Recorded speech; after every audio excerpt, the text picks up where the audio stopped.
मेरा अल Ansar welfare trust department की जानिब से, एजुकेशन डिपार्टमेंट की जानिब से साफ कहा गया है कि ये जो परमिशन इन्हें मिला गया है अल अंसार वेलफेयर ट्रस्ट के जानिब से। मैं आपसे सवाल यत्ता करता हूं, जिस तरह मैं बता रहा हूं कि डिपार्टमेंट के सील सिग्नेचर प्रूफ के साथ कि अल अंसार में का नाम है, आप अपने ट्रस्ट का नाम दिखा दीजिए, फिर मैं पूछना ही बंद कर दूं। जो दस्तावेजात बता रही, डॉक्यूमेंट बता रही, मुकाम बता रही, जबकि मेरे पास 29 तारीख दिसंबर 2021 में मेरे घर से चोरी होने के रिपोर्ट तक की आंसू मेरे पास प्रूफ है। जब 2021 में मेरे पास से चोरी हो गए डॉक्यूमेंट से, तो आप किस बिना पर जो है आप वो मेरे घर को वेलफेयर ट्रस्ट के नाम से, मुझे जब वो डिपार्टमेंट से पता चला प्रूफ के साथ, फौरन जो है 21 जनवरी 2023 में बीईओ ऑफिस में जो है एजुकेशन डिपार्टमेंट में साफ मैं कह दिया कि हमें ये नहीं चला रही, हम ना जरूरत नहीं है, इसे स्टॉप करो करके मैं सबमिट किया और बीईओ ऑफिस की सील सिग्नेचर मौजूद है।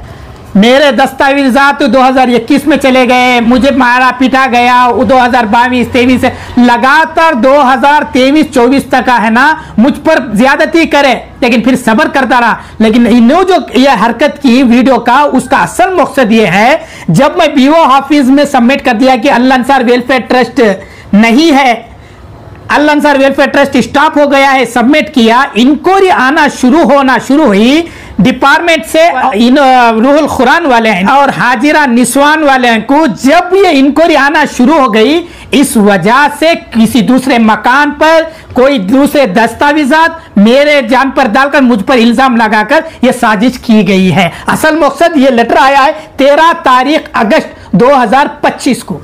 कौसर न्यूज सफदर खैसर साहब के जरिए से मैं आप सबके सामने रूबरू इस न्यूज के जरिए से अल्लाह को हाजिर और नाजिर मानकर मैं जो कुछ कह रहा हूं ये पूरा बरहक पूरे होश और हवास में कह रहा हूं, और ये मेरी आप बीती, मेरी दिल की, किसी के दबाव में पजर में आकर नहीं कह रहा हूं, बल्कि जो कुछ कह रहा हूं पूरे होश और हवास में और सच कह रहा हूं। नाज़रीन, आज मुझे खुद अमजद साहब ने फोन करके मुझे बुलाया है, मैं इनसे दो टोक बात करूंगा कि मामला क्या है। क्यों? अस्सलाम वालेकुम। वालेकुम अस्सलाम रहमतुल्लाहि व बरकातुहू। सर, आपका एक एतराफ वाला ऑडियो रिलीज किया गया जिसमें आपने मदारिस के सिलसिले में कहा कि मुझे डॉक्यूमेंट्स मैंने लिए थे, मैं तमाम जो भी हुआ है वो तमाम मेरी तरफ से हुआ है, आपके साथ कोई शरीक नहीं है। तो आपने गलती मान ली थी, उस ऑडियो को दिखाया गया है अफसर मैसूरी के चैनल में। तो उसके बाद उन्होंने एक घर दिखाया जहां पर खुद उन्होंने अपने हाथों से चाबी खोलकर अंदर जाकर तमाम तफसीलात, उसमें मैं आपने देखा होगा मसाजिद के लेटर हेड्स, मसाजिद के सील और तमाम दीगर जरूरी जो भी चीजें थी वो तमाम उन्होंने पेश करते हुए एक सवालिया निशान खड़ा किया था। और आपसे बाकायदा मैं अभी ये सवाल करने वाला हूं कि इस सिलसिले में आपका क्या कहना है और जो गलती आपने मान ली थी वो गलती क्या है? बिस्मिल्लाहिर्रहमानिर्रहीम। हस्बुनल्लाहु व निअमल वकील।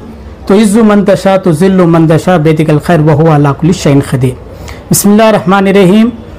वला यहुज़ुनका क़ौलुहुम इन्नल इज़्ज़ता लिल्लाहि जमीअन हुवस समीउल अलीम। सदक़ल्लाहुल अज़ीम।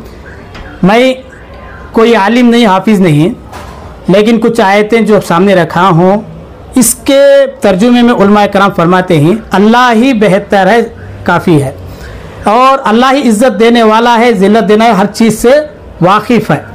और एक आयत के तर्जुमे के मफ़हूम में है जिसे उलमा कराम फरमाते हैं लोगों की बातों से आरजू ना हो, क्योंकि सब कुछ सुनने और जानने वाला मैं हूँ, अल्लाह ताला फरमाता है। तो जैसे कि आपका सवाल जो है, आपने गलती को मान लिया था दस्तावेजात के एतबार से, और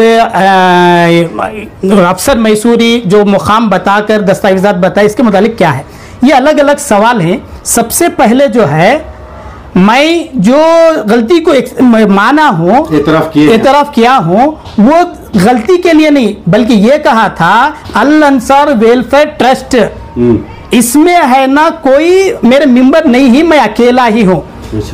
वो मेंबर ही ना कुछ महीने 6 महीने मेरे साथ काम कर उनको है ना अपनी मशगूली की वजह से बाकायदा वो रेटिंग में लिख कर देकर हमें ये नहीं कर सकते, आपकी जिम्मेदारी ये क्या भी करो करके चले गए थे। उसकी वजह क्या दूर होने की? दूर होने की ये है कि आज के दौर में सब बिजी थे, ये शौक से उन्होंने ये ट्रस्ट में दाखिल हो गए और होने के बाद है ना कुछ फंक्शन करके भी हमें चक्का वगैरह तकसीम करे स्कॉलरशिप के जिसमें अलहाज तनवीर सेठ साहब एमएलए साहब भी थे, एजुकेशन के डिपार्टमेंट कुछ काम किए।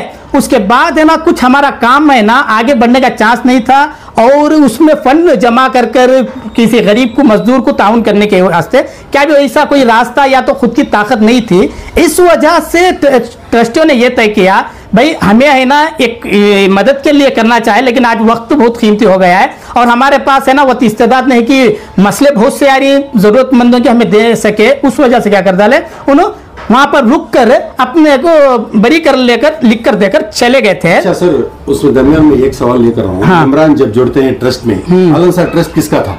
अलन सर के ट्रस्ट का प्रेसिडेंट मैं ही था। आप ही थे जी, प्रेसिडेंट। रजिस्टर कराया गया उसे 2012 या 13 में 2012-13 में रजिस्टर। एक कोई भी ट्रस्ट बनाने से पहले बहुत ही मशवरे होते हैं, जी, बाद मेम्बरान को लिया जाता है। तो मेम्बरान आप पर एतमाद करके शामिल हुए। बिल्कुल। बाद में क्या सिर्फ उनकी मशगूलियत की वजह से दूर है या किसी और वजह से, ये आप खुलकर बताना। हाँ, उनकी मशगूलियत की वजह से ही वो अलग हुए। अच्छा। हाँ, और कोई किस्म का कोई टकराव नहीं था हमारे में, बल्कि उनकी मशगूली और उन ताउन करने की ताकत की कमी होने की वजह से वो दूर हुए थे। ठीक है, 2012-13 का रजिस्ट्रेशन जो हुआ है ट्रस्ट का, उसके बाद आपकी सरगर्मियां चलती रही। हाँ, अब 2012 के जब टेस्ट सब चले गए, मेरा काम ही पहले से क्या था तो सबसे पहले प्रोफेसर मुश्ताक अहमद साहब मरहूम जी, वो जो थे इदारों के बारे में बड़ी जद्दोजहद करते थे। कान से माजूर थे, कानों के माजूर, आंखों के भी कमजोर हो गए जी। अब उन्होंने है ना अकेले चलने फिरने में दिक्कत आने की वजह से मुझे साथ में लेकर भी चलते थे, मैं उन्हीं का शागिर्द। अब उनके साथ है ना जब काम देखा कि लोगों के भलाई का मदरसे के एतबार से, तो मैं है ना उनका शागिर्द बनकर उनकी निगरानी में ही कुछ किया और उनसे मेरे से भी पहले है ना बड़े बड़े मदरसों से ताल्लुकात रखकर काम किया करते थे। जब उन्होंने इंतकाल हो गए तो कुछ ही उनके पास जो दस्तावेजात कुछ अमानतें थे, शागिर्द होने की वजह से वो खुद मेरे साथ रखकर मेरे पास रखाए थे जी। और मैं क्या कर रहा था, वो चीजों को जब उनके इंतकाल के बाद मैं देखना भी गवारा नहीं कर रहा, क्योंकि उनका जो मेहनत थी वो बड़े मदरसों पर थी जी, जी। अब उसमें है ना क्या क्या था, क्यों था, सीला थे, लेटर पैड थे और कुछ दस्तावेजात वगैरह जो भी उन्होंने कलेक्ट करे थे। अमूमन किस साल की बात कर रहे हैं आप? ये मैं तकरीबन ये चीज 2013-14 जी के बाद की बात है ये। अच्छा। हमारा ट्रस्ट रजिस्टर होने के बाद की बात है, 2015। हाँ, लगभग जी। तो उनके इंतकाल के बाद क्या किया, मैं है ना अपनी कार्रवाई में किया, लेकिन उनकी अमानतों को हिफाजतन रखा। एक सोशल वर्क की तुम भी किया और मेहनत इदारों की खादिम बनकर किया। तो लोग इदारे वाले क्या करते थे, मेरे पास अमानतन उनके कामों के जो दस्तावेजात रहते थे, मैं उसकी नॉलेज और काम करता हूं करके भरोसेपन इदारे वाले और कई लोग मेरे पास रखा करते थे। अच्छा, उनको क्या फायदा था आपसे रेकमेंड करने से? अब उन्होंने दस्तावेज इसलिए देते थे कि गवर्नमेंट से स्कीमें आती, सर्व शिक्षा अभियान को कि मदरसे के बच्चे हो या आउट ऑफ स्कूल बच्चे हो, उनको बेसिक फॉर्म में एक एजुकेशन दे। अच्छा। हर एक बच्चा एजुकेशन हासिल कर सके, ये गवर्नमेंट से कई स्कीमों के साथ साथ एक स्कीम थी सर्व शिक्षा अभियान। ये स्टेट गवर्नमेंट से या सेंट्रल गवर्नमेंट से? ये स्टेट गवर्नमेंट का। अच्छा। स्टेट गवर्नमेंट का। सेंट्रल गवर्नमेंट का जो है SQPM करको एक स्कीम है, वो था, वो तो बड़े पैमाने पर, वो बाद में भी मेहनत हुई, जद्दोजहद, उसके भी कुछ मीटिंगें हुए थे। अच्छा, मैं आगे बोलता हूं। जिम्मेदारी ये दी गई कि गवर्नमेंट से जो सहूलियत मिलनी है बच्चों के लिए तवज्जुह से, तरतीब से आप करें, इस तरह की जिम्मेदारी आपको दी गई। बिल्कुल सही। इसमें बहुत मदरसे शामिल थे।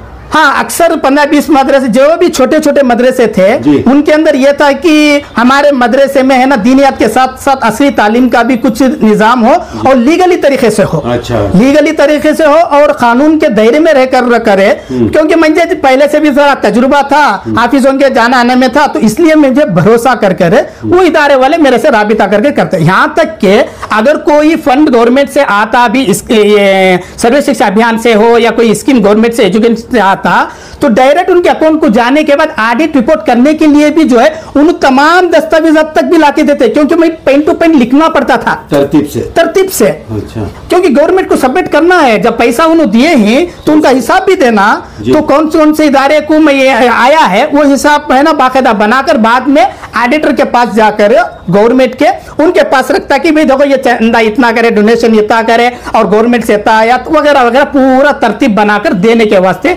लगभग है ना मैं मदरसों की खिदमत, इदारों की खिदमत एक 15-18 साल तक भी करता रहा। यानी 2015 के बाद? 2015 से नहीं, उससे पहले से लेकर 2015-16 तक भी किया। हाँ। जब लास्ट लॉकडाउन आया उस वक्त से स्टॉप हो गया। लॉकडाउन 2020 में आया?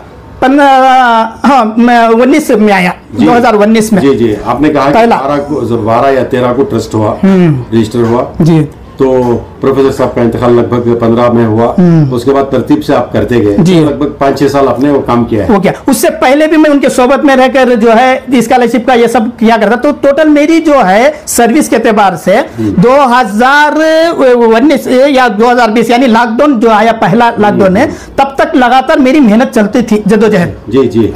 तो अब वो कैलकुलेट के जद्दोजहद में सिर्फ ये था कि मदारिस को आप जो फला स्कीम से फंड आए वो वहाँ आपको किस तरह करना है, जद्दोजहद। जी जी। इसमें आपका क्या फायदा था?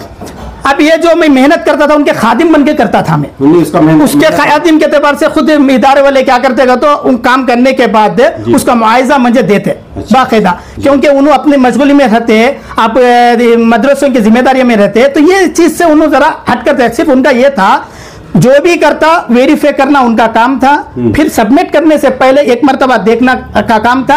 अगर चक्का आते तो डायरेक्ट इदारों वाले जाकर जो है डिपार्टमेंट में सील डालकर पैसा लेने का काम था। ठीक है, जो भी मदरस आपको डॉक्यूमेंट्स देते तो आप अपने पास क्यों इकट्ठा कर लेते, काम होने के बाद आपको वापस क्यों नहीं लौटाया? हाँ, अब ये जो है मैं एक सर्विस कर रहा हूं तो मेरे पास एविडेंस के एतबार से जेरॉक्स की कॉपी और चीजें रखा करता था।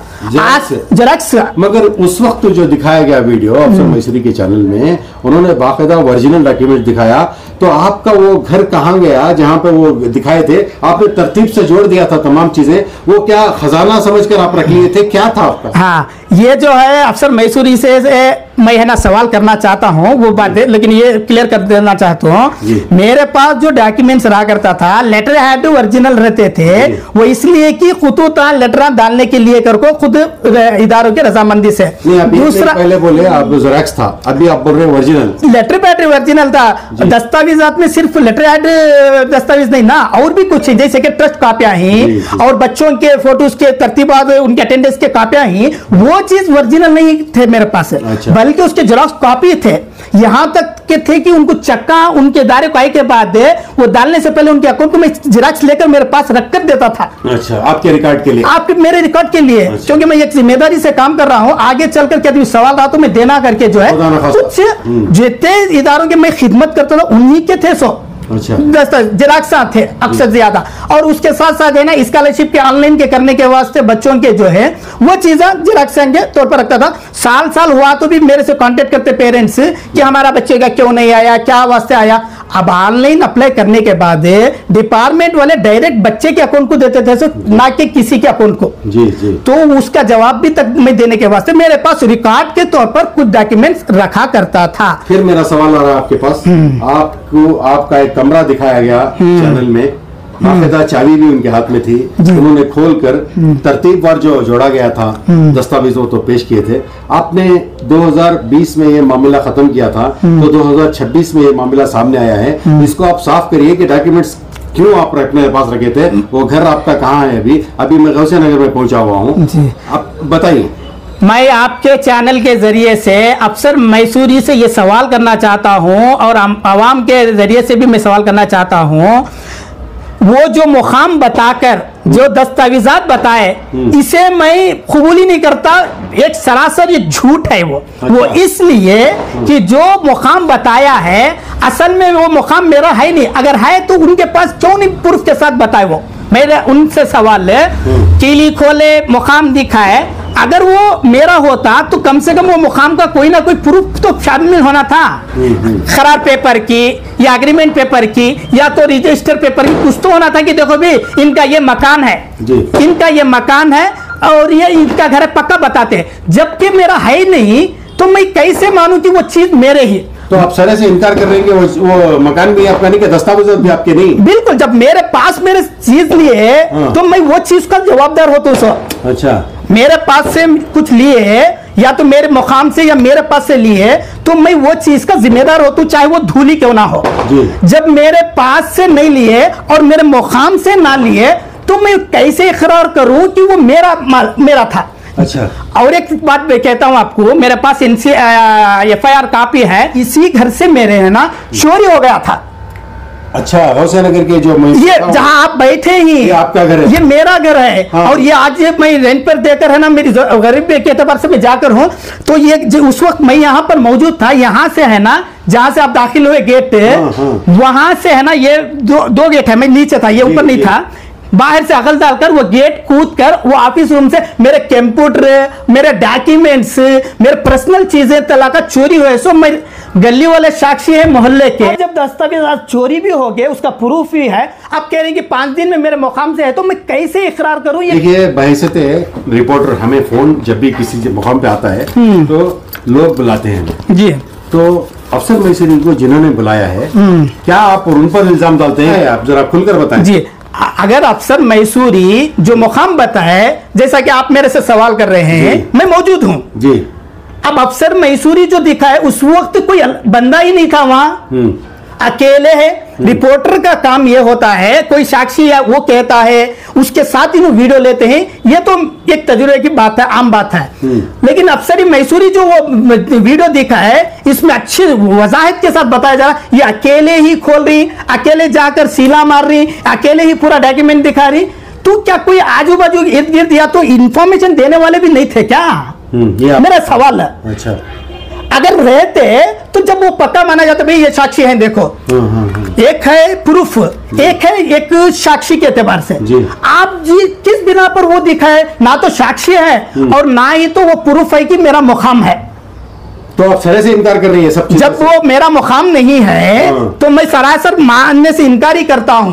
हाँ, मेरे पास से लेते तो मैं उसका हिसाब देता। अच्छा, एक और से सवाल है यहाँ पे, इसमें चोरी हुई थी, आपने बाकायदा बता दिया जी। वो डॉक्यूमेंट जो आपने वीडियो में देखा, क्या वही डॉक्यूमेंट थे जो चोरी हुए थे?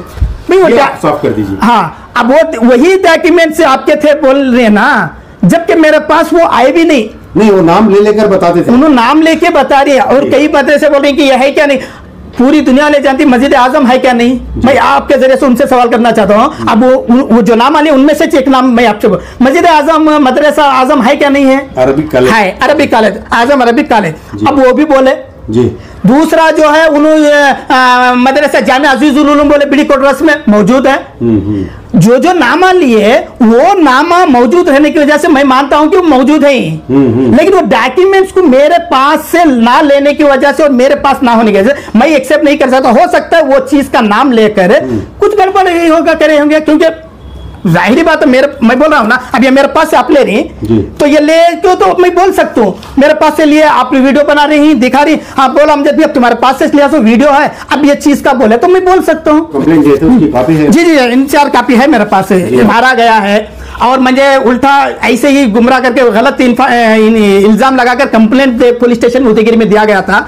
जब वहां भी जाकर मैं प्रूफ दिखाया तो वहां संभाल नहीं सककर बाहर गाड़ी खड़ाया था। सो मैं यहाँ भी स्टेशन में भी कुछ नहीं हो रहा ना, अगर कोई गाड़ी उठा लेकर चले गए सो स्टेशन में खुद उसे कसूरवार बनाकर वो एनसीआर वैसे वो भी प्रूफ मेरे पास मौजूद है।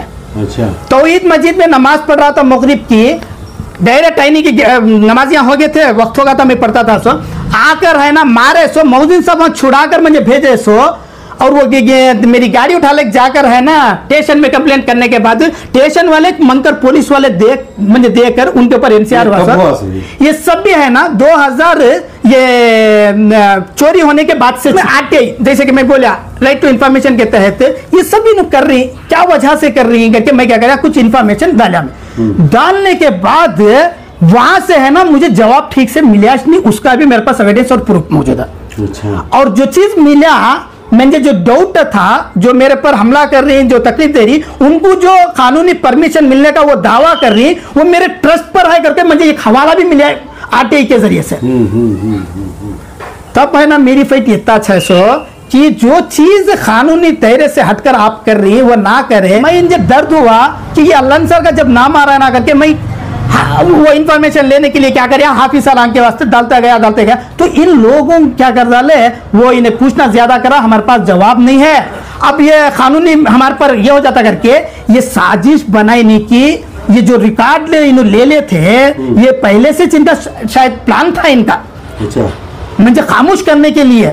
अब वो 13 तारीख 1 अगस्त को ह्यूमन राइट से नोटिस आ गया डिपार्टमेंट को भी उनको कि अगर तुम्हें हमें पूछे सो टेम्पो रिपोर्ट नहीं दिए इतने मरतबा करने के बावजूद, अब अगर नहीं दिए तो तुम्हें हर पर कानूनी कार्रवाई हो जाए ना कर को क्या कर डाले।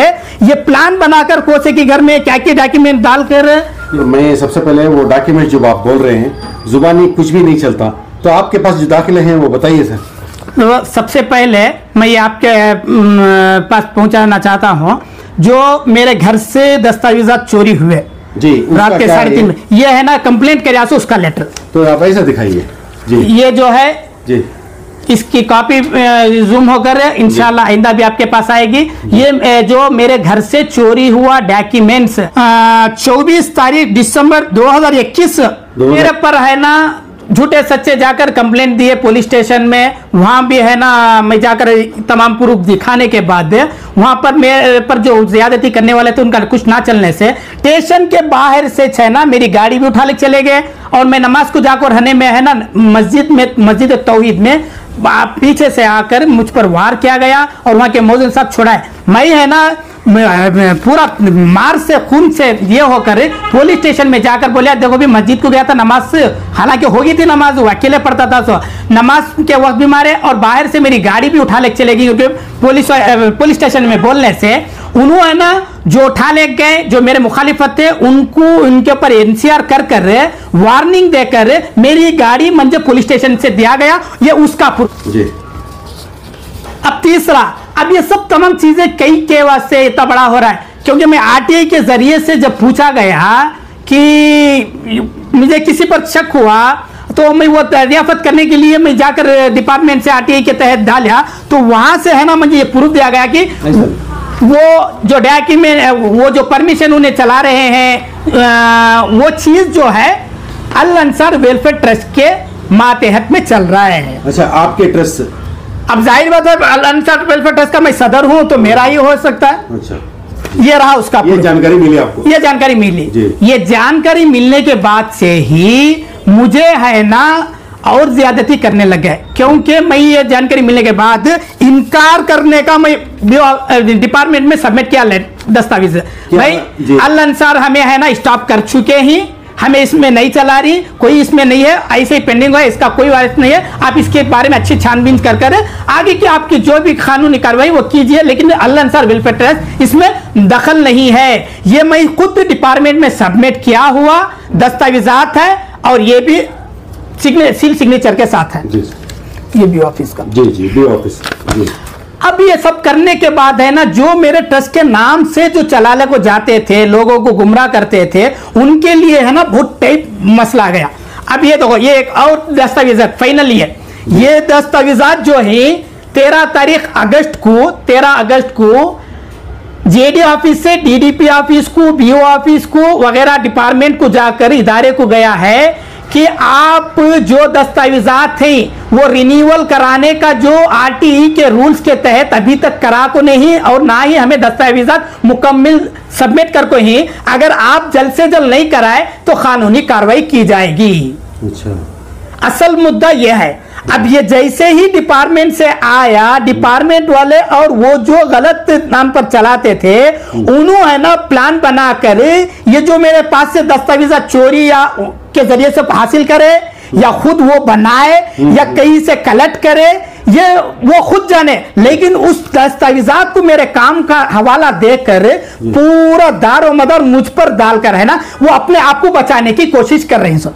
2021 में जैसे ही आप पर चोरी का ये चीज डॉक्यूमेंट चोरी हो जाती है तो आप परेशान हुए, हर कोई होता है, तो आपने उसका बाकायदा एनसीआर दिखाया है। सर उसके बाद जो ये आपके साथ ये जो बॉक्स या दुश्मनी या जो भी है सर, और अल अंसार को जो हड़पने की ट्रस्ट उनके नाम से मतलब ट्रस्ट के नाम पर जो उन्होंने किया, आप आरटीआई से डॉक्यूमेंट्स निकाले, तमाम चीजें साफ हो गई, लेकिन अगर वो चाहते तो एक और ट्रस्ट बना सकते थे, आप ही का ट्रस्ट क्यों चुने हुए? एक सवाल, ये जो मेरा ट्रस्ट चुनने का मकसद ये था कि उसमें 2 जने मुसव्विरीन, अब मैं नाम भी ले लेता हूँ, अब नाम ही असल है, एक है हाजिरा निस्वान, दूसरा रूहुल कुरान। ये दोनों का मसला ये था कि हाजिरा निस्वान के पास है ना ट्रस्ट नहीं था। ट्रस्ट जब रजिस्टर होता है उसका रिन्यूअल नहीं होता।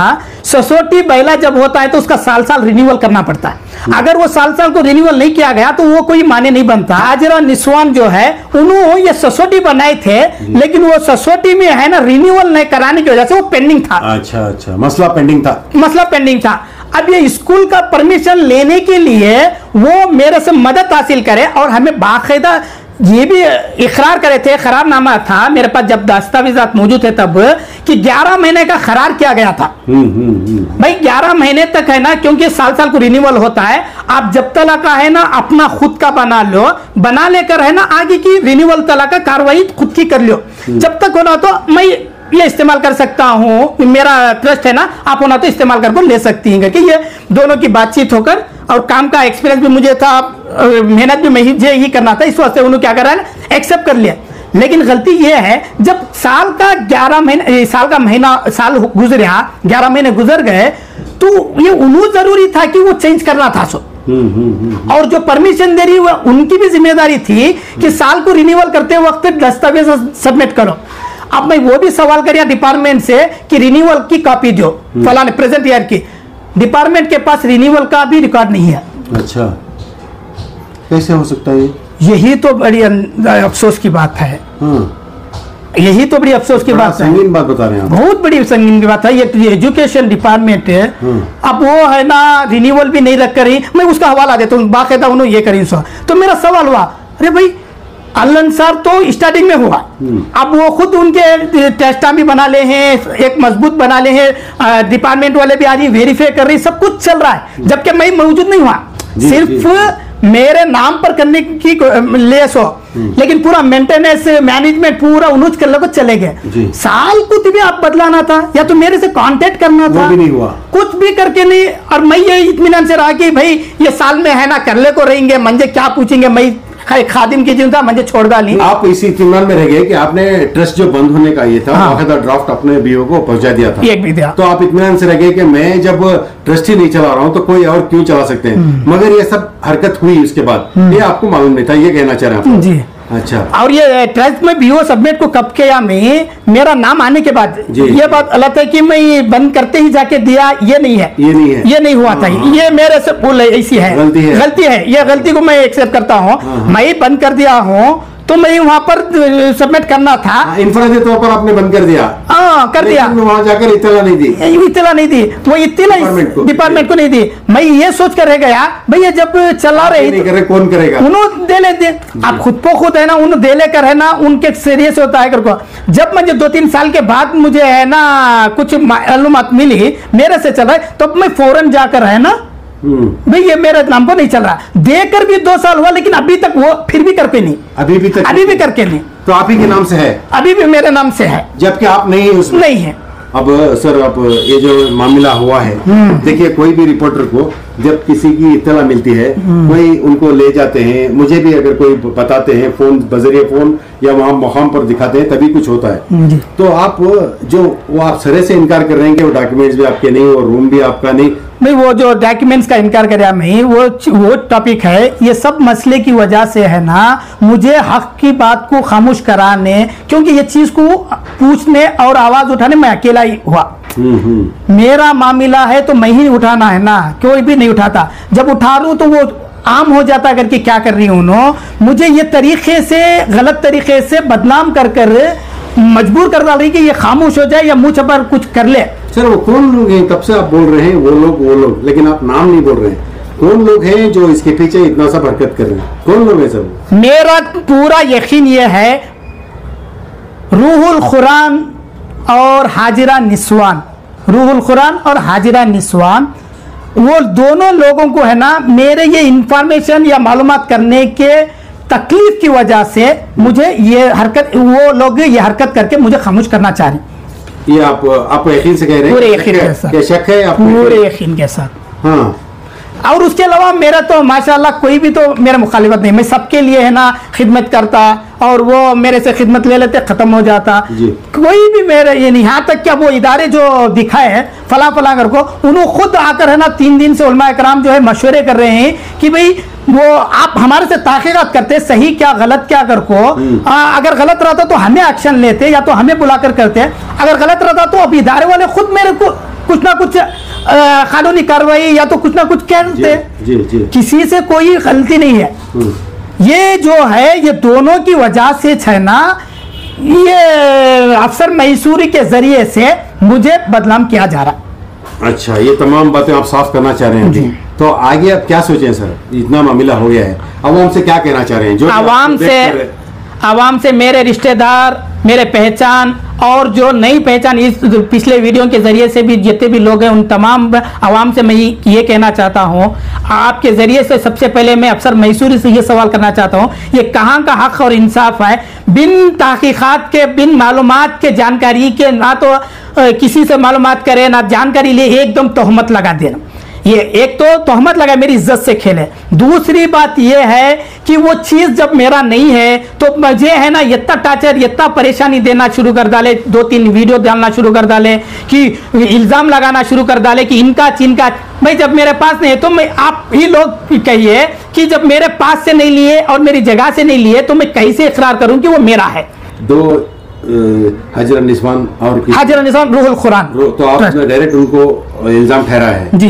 तो इस इल्जाम में अफसर मैसूरी किस कोने में बैठते हैं? क्योंकि तमाम मामला उन्हीं की पुष्टपनाही में हुआ है, ये तमाम मामला साफ हो गया। मैंने दोबारा कह रहा हूँ, जब आप मुझे फोन करते हैं, मैं बुलाते हैं तभी मैं आना पड़ता है जी। तो उनको भी बुलाया गया, तो वो जो कहे वो उन्हें दिखाया गया था। आपका ये कहना वजह है कि आप तहकीकात करके डालते तो अच्छा था, और आप वो जो अफराद बुलाए थे उनको सामने लाना था, ये आपका एतराज है। अब जो आप वीडियो बना रहे हैं या आए हैं, आने से पहले है ना मेरे बुलाने पर फौरन आप ये चीज नहीं करे, दस्तावेजात देखे और तहकीकात करे, और इसके बारे में है ना उलमा इकराम से भी कुछ राबिता करे, और इससे पहले भी जो लोग कह रहे थे उनसे भी मालूमात करे। ये तमाम चीजें से आप मालूमात करके बाद में जाकर जो है आपके और मेरी ये बात हो रही है। अगर इसके दरमियान में कहीं ना कहीं कुछ गड़बड़ होता तो आप साथ मुझे क्वेश्चन करने के बजाय इल्जाम लगा सकते थे, और मैं ये मानता। सर एक बात और भी है, जो लोग उनको बुलाए थे, अब जो हजरत निस्वान और रूहुल कुरान जो बोल रहे, अगर वो सामने आ जाते तो आपका एतराज नहीं था क्या तब? अब अगर जो मेरे से मुखालिफत सामने आ जाते, उन्होंने ही सही वीडियो लेकर चाहे उन्होंने आ जाते, तब क्या था? सामने आ जाते तो ये तो जाहिर बात थी कि वो जो मेरे मुखालिफत थी वो हुबहू हुई। अब मैं दूसरे को इल्जाम लगाना जरूरी नहीं समझ। आपके लोगों का जिम्मेदारी ये है कि जो बात है साक्षी और गवाहों के जरिए से, सबूतों के जरिए से लोगों को पहुंचाना, ये आपकी जिम्मेदारी थी, ना कि किसी को जाहिर किए बगैर, ताक़ीक़ात करे बगैर अकेले जाकर जाहिर करना। अफसर मैसूरी पर इसीलिए उस बात पर मैं एतराज कर रहा हूँ, वरना और कुछ बात नहीं है। और उसके अलावा हो ही नहीं सकता था, नहीं करता मेरे, क्योंकि मेरे मुखालिफत फेस टू फेस हो जाते हैं, और जो इल्जाम लगाने वाले होते हैं वो डायरेक्ट हो जाते सामने, तो मामला साफ हो जाता और गुमराह होने का कोई चांस ही नहीं था जी। इसलिए मैं अफसर मैसूरी से ये कहता हूं, आप लोगों की जरिए से आवाम को पहल करना चाहता हूं कि उनकी ये जिम्मेदारी थी कि वो तहकीकात करें, और जब इदारों का ये करे हैं तो सबसे पहले शहर के उलमा इकराम से भी राबिता करना था, इसके बारे में मालूमात करना था कि इदारों का ऐसा मसला आया है, क्या ये सही है क्या गलत है। अगर दूसरा पर्सनल मामला होता या किसी दूसरा मामला होता तो आप उन लोगों से भी करके कर सकते थे, लेकिन ये उलमा इदारों का है तो उलमा से भी आप राबिता करना था जब आपको हकीकत सामने आ जाती। और आपने गलत मुकाम पर एक इदारों का नाम लेकर करे, ये सरासर इदारों पर एक तोहमत लगाने के बराबर, मुझे निशाना बनाकर एक इदारों के लिए एक सवाल खड़ा करने के बराबर हो गया है। मैं सिर्फ इतनी बात करके खत्म करना चाहता हूँ, जो मैं खिदमत किया करता था वो 2015-16 तक ही किया करता था। उसके बाद है ना मैं ये खिदमत से बरी होकर तमाम लोगों को कह देकर इदारे वालों को मैं अपनी ज़िंदगी बसर करने लगा। उसके दरमियान में मुझे तकलीफ़ें होने लगने की वजह से मैं खुद, मेरा मकान है ना जो जहाँ बैठा हूँ, ये रेंट पर लीज पर देकर खर्च में डूबा होकर जो है मैसूर छोड़कर बेंगलुरु जाकर मेरी मेरे फैमिली के साथ मेरी रोजी पानी का कैसे की गुजरान कर लेके जा रहा हूं। अगर मैं किसी के गलत कर या धोखे से खाने वाला रहता, जैसे कि तरह तरह की बातें हैं, तो मुझे क्या जरूरत थी कि मैं दूसरी जगह जाकर खिदमत करना। सुबह को रैपिडो फिराता हूं और 10 बजे के बाद जाकर खिदमत करता हूं एक कंपनी में। ऐसा करके मैं जिंदगी कर लेके जा रहा हूं। मेहरबानी फरमा कर अल्लाह के लिए मैं ये कहना चाहता हूं कि ऐसे झूठे इल्जामात ना लगाए, मुझे चैन से जिंदगी गुजारने दे। अगर ऐसा ज्यादती करे तो इज्जतदार के लिए बहुत बड़ी सजा होगी। मैं यहां तक कि मैं अपने आप पर दिमाग पर खो बैठ गया था जैसे ये खबर सुना था। फिर भी है ना, उलमा कराम का तहे दिल से उनका शुक्रिया अदा करता हूं और मेरे यहाँ के मोहल्ले के जिम्मेदारों का भी तहे दिल से शुक्रिया करता हूं, खुसूसन मुज्जू भाई करके जो है उनका शुक्रिया अदा करता हूं, इसलिए कि वो जैसे ही ये खबर है मुझे कांटेक्ट करके तसल्ली बख्श दी है कि आप इत्मीनान रखो, जो हक है वो सही है वो सामने आ जाएगा, हम आपके साथ हैं, आप गलत नहीं आप सही हैं, लेकिन शर्त यह है कि आप आ जाए थोड़ा सामने और भी हकीकत आ जाए। इसलिए मैं आया हूं। आज मैं ये बात आप तक ये न्यूज के जरिए से, कौशल न्यूज के जरिए से आप तक पहुंचा कर फिर मैं अपने माश पानी के लिए अपने बेंगलुरु को जा रहा हूं। अगर किसी तरह का सवालात है या पूछना है तो बाकायदा मैं आऊंगा, लेकिन बार बार मुझे तकलीफ ना दे। मैं अपने रोजमर्रा का छोड़कर आना पड़ता है उतनी दूर से, और जो है अगर गलत है तो सबूत के साथ पेश करे। अगर कानूनी तौर पर वो गलत मेज पर लागू हो गया, हक बन गया, तो मैं कानूनी सजा पाने के लिए भी तैयार। बहुत बहुत शुक्रिया।